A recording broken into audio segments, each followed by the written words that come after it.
Angie Rose. Ayan to, may kasama tayo na. Si Ate Dorayday. Apo ko to ito.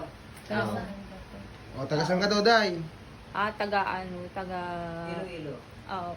Taga saan si Dorayday? Taga saan? Taga Bagong Silang Phase 1. Bagong Silang Phase 1. Taga Bagong Silang daw sa Phase 1. Si, anong pangalan nito? Si Ate Daysari. Angie Rose. Ayan. Angie Rose, Ate Angie Rose, si Dorayday, oh. Tabi muna kayo dyan, oh. Usap kayo dyan, oh. Sige. O, interview mo si Dorayday kung na paano yung buhay niya. Ano naman, Ba't siya nagkaganon? pinagkakakitaan niyo dun. Ayan. Doon sa may Tangeros. Kalinog, di ba? Kalinog yun. Hindi Tangeros. Loko, si Dorayday nito. Doon sa may Iloilo. Akala ko taga Iloilo ko. Hindi. Ang sabi ko kasi sa farm, di ba? Mas bati ba ko? Taga dito. Oo.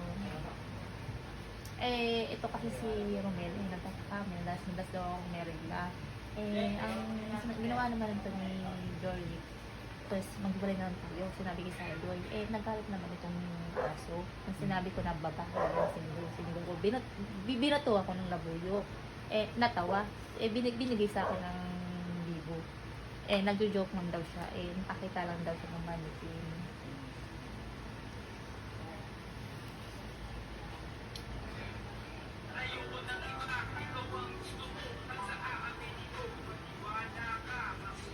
Ate Doray. Wala ka ng tanong? Wala na? Ha? Wala ka ng tanong? Wala.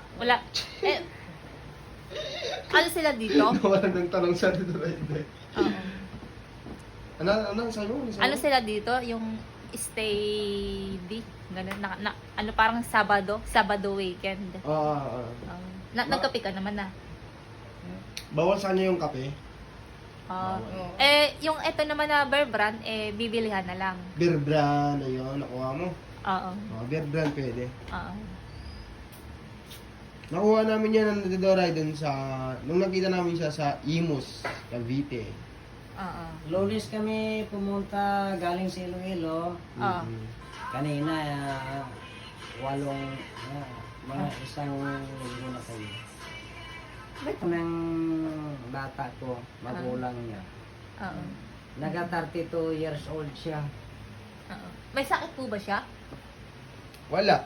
Gutom. Nagutom. Yan, kaya pumayat. Parang meron ho siyang H1N1 virus at saka bipolar. Wala naman.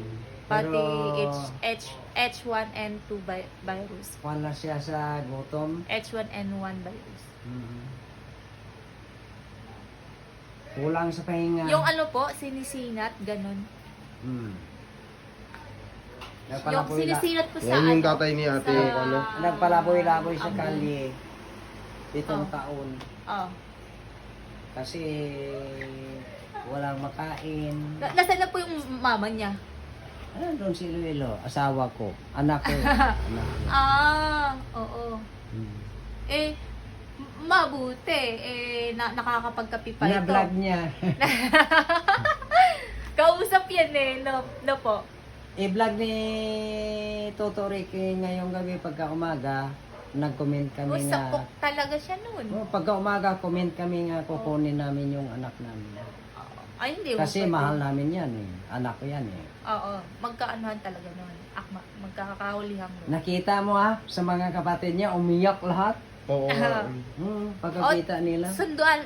Talagang magkakasunod-sunuran talaga ng balita. To, remit, ganun. Kumbaga sa 7, remit. Aywan ko lang kung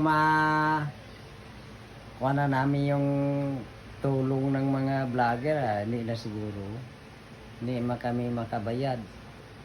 Sa kuha na lang, kuha na lang namin sa Diyos. Oo. Para nga mag-kuha sila. Kuha lang namin.